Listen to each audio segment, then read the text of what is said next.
The pen was already in his hand. Stuart Mallory sat at the head of a long boardroom table, 23 floors above the gray sprawl of downtown Edmonton, holding a Mont Blanc pen that had been a gift from his father on the day Stuart made partner. Now he was about to use it to sign the papers that would end everything his father had believed in him for. The folder in front of him was 12 pages thick. Vantage Structural Group, founded 1987, dissolved 2024. 31 employees. 11 ongoing contracts. A pension liability that the insolvency lawyer, a trim woman named Colette Nguyen, had explained 3 times in language so careful it felt like she was delivering a terminal diagnosis. Which, Stuart supposed, she was. He hadn't slept in 4 days. Not really. He'd closed his eyes in the chair in his office around 2 in the morning and woken to his phone buzzing against his chest at 5, his neck aching, the skyline outside the window already turning pale. His daughter Ava was 9 years old and living with his mother in St. Albert, while he tried to hold what was left of Vantage together, he hadn't seen her in 11 days. She'd sent him a drawing by text. A house, a dog they didn't have, 2 stick figures holding hands. Underneath it, she'd written, in her careful printing, "Come home soon, Dad." He hadn't been able to respond to it. He didn't know what to say. Vantage had been his late wife's company first. Lauren had built it from a 1-room office in Sherwood Park, a structural engineering firm that specialized in mid-rise residential builds across Alberta. She was meticulous. She kept paper files of everything. She used to say that a number written by hand was a number you actually understood. Lauren had died 18 months ago. Pancreatic cancer, 9 weeks from diagnosis to the end. Stuart had spent those 9 weeks at her bedside. Then the months after in a fog so thick he sometimes forgot to eat, forgot to pick Ava up from school, forgot his own name for a moment in the middle of conversations. He'd tried to run Vantage at the same time. His colleagues had held things together as long as they could. But a structural error on the Briar Glen project, a calculation fault that their own internal audit had somehow missed, a loading assumption that turned out to be dangerously wrong, had triggered a contract penalty clause that cascaded through Vantage's already stretched finances like crack through concrete. 3 banks had declined restructuring. The one investor who'd shown interest pulled out after seeing the updated liability report. And now here was Colette Nguyen with her careful voice and her 12-page folder, and Stuart was holding his father's pen. "Mr. Mallory." Colette's voice was gentle. "I know this is difficult, but the longer we wait, the more exposure you're carrying personally." Stuart nodded without looking at her. He stared at the signature line, a thin black rule with his name typed beneath it in 12-point Times New Roman. Stuart A. Mallory. He thought about Lauren. He thought about Ava's drawing. He thought about the 11 people on his team who'd been with Vantage for more than a decade. People who'd shown up to Lauren's funeral and stood in the rain outside the church without being asked. He uncapped the pen. There was a knock at the boardroom door. Not a tentative knock, a real one. 3 solid raps, the kind that expected to be answered. Colette frowned. She looked at her assistant, a young man named Derek, who was sitting near the door with a laptop.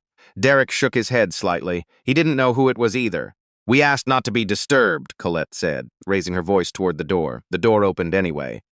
The man who stepped inside was wearing a gray maintenance uniform with the Vantage Building Services logo on the chest, a logo Stuart had approved himself 6 years ago when they'd moved into this tower. He was somewhere in his late 30s with the kind of face that spent time outdoors, a strong jaw, dark circles under his eyes that matched Stuart's own. He was holding a mop handle in one hand, and in the other he held a single sheet of paper.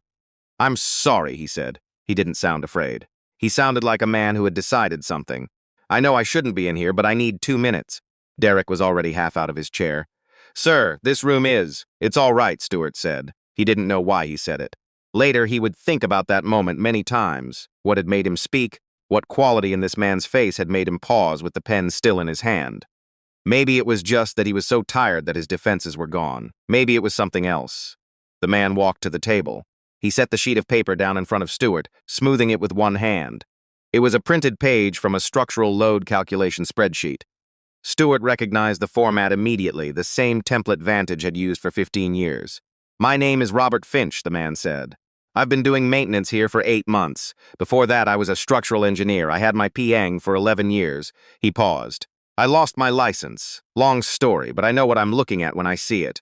He tapped the paper. "I found this in the recycling cart outside your engineering office 2 nights ago. I wasn't snooping. The cart was overfull and pages were falling out. I saw the header and I picked it up because I used to work on reports like this." He looked at Stuart steadily. "There's an error in your Briar Glen load model. Not the one your audit found, a different one, an earlier one that changes the liability picture completely. The room was very quiet. Colette set down her own pen. "Mr. Finch, I'm not done," Robert said, still looking at Stewart. "The audit found a deadload miscalculation on levels 4 through 7. That's real, and it's on Vantage. But the original design spec from Hartwell Consulting, the spec your team was working from, had a wind load assumption built in that was already non-compliant with the 2020 Alberta Code revision. Vantage didn't introduce that error. You inherited it. If the contract terms were based on Hartwell's compliance spec and Hartwell's spec was already wrong, then the penalty clause triggering point moves. Significantly." Stewart stared at him. "How significantly?" Stewart asked. His voice came out very quiet. "Enough," Robert said, "that it might not trigger at all." Nobody spoke for almost 10 seconds. Derek looked at Colette. Colette looked at the paper. Stewart looked at Robert Finch. "Who are you?" Stewart said. He meant it as a real question, not a challenge. "I told you," Robert said. He pulled out a chair and sat down, which was a bold thing to do and somehow exactly right. "I'm the guy who cleans the floors on 21 through 24. Robert Finch had grown up in Red Deer, the son of a civil engineer who used to bring home bridge schematics and spread them on the kitchen table like other fathers spread newspapers. Robert had absorbed the language of load-bearing and shear and compression the way other children absorbed hockey stats. He'd done his degree at the University of Alberta, articled at a mid-size Edmonton firm, earned his professional license at 31 with his wife Diane sitting in the audience. Diane. He hadn't let himself think about her properly in a long time. It made everything harder. They'd had a son, Owen. Owen was 7 now and lived with Robert in a 2-bedroom apartment in Spruce Grove, a 30-minute drive from the tower where Robert now mopped floors and wiped down elevator panels and thought, sometimes, about the person he used to be. What had happened to Robert's license was not a complicated story, though it was a painful one. 3 years ago, he'd been lead engineer on a commercial project in Leduc. His firm had been under enormous schedule pressure from the developer, a man whose name Robert could still see clearly if he closed his eyes, though he preferred not to. Robert had flagged concerns about the timeline for a foundation inspection. The developer had gone over his head. The inspection had been expedited. 6 months after completion, a section of the basement slab had shifted. No one was hurt, but the structural failure was traced back to the rushed inspection report, a report that bore Robert's signature. He hadn't signed off on the inspection itself. He'd signed a progress document that his supervisor had then attached to the inspection file without telling him. By the time Robert understood what had happened, his supervisor had resigned. The firm had hired lawyers, and Robert was holding the document with his name on it. The Professional Engineers and Geoscientists Association investigation took 14 months. At the end of it, Robert's license was suspended for 3 years pending review. He was 36 years old. Diane had been carrying most of their household on her income, a situation that had already worn her down in ways Robert hadn't let himself see clearly enough. When the suspension came through, she left. She didn't do it cruelly. She cried and said she still loved him and said she couldn't keep doing this. And Robert understood, which almost made it worse. He'd moved to Spruce Grove because the rent was lower and because he could walk Owen to his school from the apartment. He'd found the building services job through a staffing agency. He'd told himself it was temporary. He was 14 months into temporary. Owen was a quiet boy who liked to build things, Lego, mostly, but also small wooden constructions that he made from scrap wood. Robert brought home from a lumber yard down the road. Owen would show Robert his structures with a serious expression and explain which parts were load-bearing and which were decorative, using words he'd clearly picked up from conversations he wasn't supposed to have been listening to. Robert would crouch down to look at them and feel something move through his chest that was grief and love and guilt all at once, an emotion he didn't have a clean name for. He never told Owen why he didn't work as an engineer anymore. Owen thought his dad worked in a big building downtown, which was true. Robert let him think it was more than it was. One day he'd explain, but not yet. Owen was 7 and building Lego bridges, and the days were long enough already. On the night Robert found the Vantage document in the recycling cart, he'd been on the late shift 8 until 4, cleaning the office floors while the building was quiet. He'd almost put the page back. It wasn't his business. He was mopping floors now, not reading load calculations. But he'd picked it up and he'd looked at it, and then he'd sat down on the floor of the Vantage hallway at 11:30 at night with his back against the wall and read it carefully, the way his father had taught him to read a schematic. Slowly, starting from first principles, trusting nothing, checking everything. By midnight he'd found it. He'd sat with it for 2 more days before knocking on that boardroom door. He'd told himself he was thinking about whether it was his place to say anything. But the real reason was simpler. He was afraid. He was a man whose professional judgment had been legally discredited. If he walked into a corporate boardroom and told a company's leadership that they'd misidentified the cause of their own crisis, they would ask why they should listen to him, and the answer he'd have to give them would not inspire confidence. But on the morning of the third day, Owen had made a structure from Lego. A tall one, a tower with an internal bracing system that was genuinely sophisticated for a 7-year-old. And he'd shown it to Robert before school, explaining with great seriousness that the inner supports were the important part because they were invisible. But that was what made it stand. Robert had dropped Owen at school and driven to the tower and changed into his uniform and taken the elevator to 23. Colette Nguyen asked to see the Hartwell design spec. It took Derek 20 minutes to locate it in the digital archive. It was in a folder dated 2 years earlier, labeled with a project code that didn't immediately correspond to Briar Glen, which was part of why it had been overlooked. When he pulled it up and put it on the boardroom screen, Robert walked to the display and pointed to the windowed table without hesitation. 2015 standard, he said. But Hartwell submitted this spec in 2022. The 2020 Alberta revision updated the wind pressure coefficients for this building height class. Hartwell's table is pulling from the old standard. The numbers look reasonable on their face, which is why it passed internal review. But they're not the right numbers. He looked at Stewart. Your team calculated to spec. The spec was wrong. That's not the same thing as Vantage making an error. Colette had her phone out. She was texting someone. Stewart recognized the behavior. She was reaching out to a colleague, checking the legal theory in real time.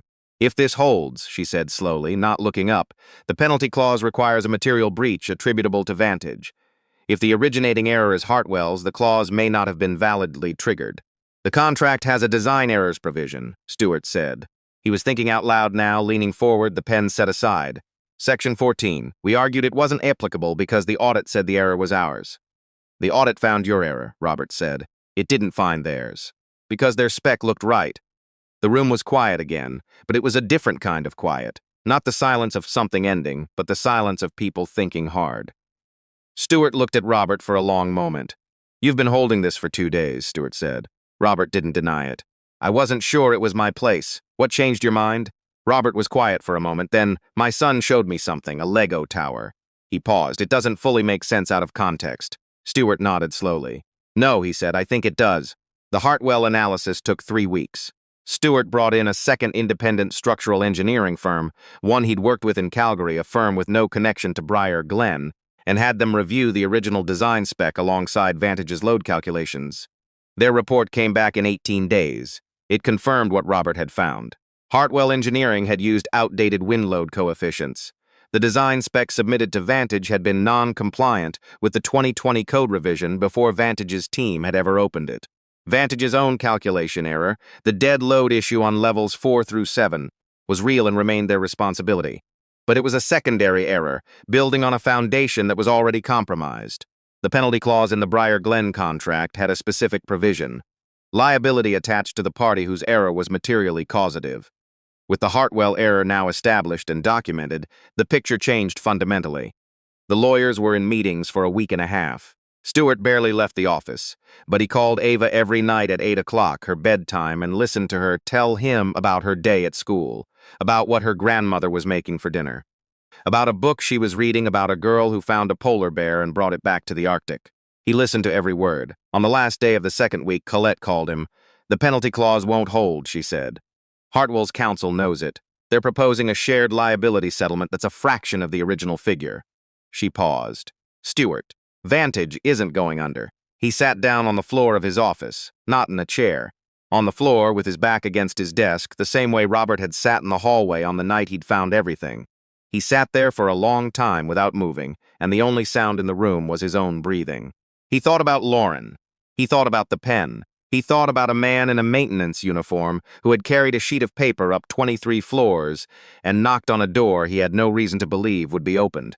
He found Robert on a Tuesday morning 1 floor below the boardroom pushing a cleaning cart down the corridor toward the elevator bank. The hallway had big windows on one side and the Edmonton skyline was gray and bright at the same time the way it got in late autumn. Robert, he said. Robert stopped. He turned. He looked like he'd been expecting this, or maybe just like a man who'd learned to brace for things. The settlement's been signed, Stewart said. Vantage is going to be all right. Robert nodded. He didn't say anything right away. He gripped the handle of the cart and looked out the windows for a moment. "I'm glad," he said. He meant it. It was evident in his voice. No performance, no waiting for a reward, just the plain fact of being glad. Stewart had thought about this conversation many times over the past 3 weeks. He'd thought about what he should say, how he should frame it, what Robert would want. He'd talked to his HR director and his legal counsel. He'd made a decision and then second-guessed it and made it again. "I want to offer you something," Stewart said. "And I want to be clear that it isn't charity. It isn't a thank you gift. Vantage has a structural review division that we've been understaffing for 2 years because of budget pressure. What you did in that boardroom, finding that Hartwell error, understanding exactly where it sat and what it meant, that's not something most people could do. That's not luck. That's what 11 years of professional experience looks like." Robert was very still. "Your suspension review comes up in 10 months, Stewart said. He'd looked it up. He'd had to be careful about how, but he'd found it. "I've spoken to 2 people I trust who work in professional reinstatement processes. The review board looks at conduct during the suspension period. What you did, identifying an engineering error, bringing it forward, doing it through proper channels, not profiting from it. That's exactly the kind of thing they're looking to see. I'm not making you promises I can't keep, but I think your path back is shorter than you believe." He paused. "In the meantime, I'd like you to come work in our technical review division. Full salary, senior level. The work would be review and analysis, not stamping drawings, nothing that requires your license. But it's engineering work. And when the board meets in 10 months, you won't be telling them you spent your suspension mopping floors. You'll be telling them you spent it doing structural review for a firm that trusted your judgment when it counted most." The hallway was quiet. Someone walked past at the far end, not looking at them. Robert looked at Stewart for a long time. His jaw was tight. He looked the way men look when they're holding something that would embarrass them to let out in a corridor on the 22nd floor of a downtown Edmonton tower. "My son," he said finally. "He's in grade 2. I drive him to school every morning. The review division starts at 8:30, Stewart said. You'd be in your office at 9. Robert let out a long breath through his nose. He looked out at the skyline again. Edmonton in November, bare and wide, the river valley somewhere below them in the gray. "I'd want to review the cases independently," Robert said. "If I have a finding, I report it regardless of what anyone wants to hear. That's the only version of you I'd be interested in hiring," Stewart said. Robert was quiet for another moment. Then he nodded, once slowly the way you nod when you've made a decision that cost you something to get to. "All right," he said. Stewart reached out and shook his hand. Robert's grip was firm and his hand was rough from 3 seasons of cleaning work, and Stewart held it a beat longer than was strictly necessary. "Thank you," Stewart said. Not for what happened in the boardroom. For all of it, Robert seemed to understand that. Robert picked Owen up from school that afternoon at 3:15. Owen came through the doors at a run, as he always did, backpack bouncing, and hit Robert around the middle with both arms in a hug that knocked the air out of him slightly. They walked home the way they always did, down the long straight street with the bare elms and the houses with their Halloween decorations still up, through the cold that had come in from the north overnight and turned everything crisp. Owen talked about a project at school. They were building a model of a bridge, and Owen had appointed himself the person in charge of the supports, which he was taking seriously. He explained the plan in some detail. Robert listened. After a while, Owen looked up at him. "Dad," he said, "are you okay? You look like something happened." "Something did happen," Robert said. "A good thing." Owen thought about this. "What kind of good thing?" "The kind where it turns out something you were worried about isn't as bad as you thought." Owen nodded. He'd had enough experience with worry to accept this explanation without needing more details. They walked in silence for a bit. The cold air was sharp and clean and smelled like fallen leaves and someone's wood smoke somewhere. "I'm going to start a new job," Robert said.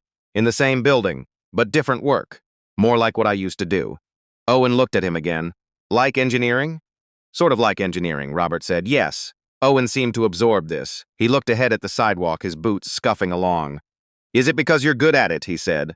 Robert felt that thing move through his chest again, the unnamed emotion, grief and love and guilt, but this time there was something else in it too, something that hadn't been there in a long time. "Yeah," he said. "I think that's part of it." Owen nodded, satisfied.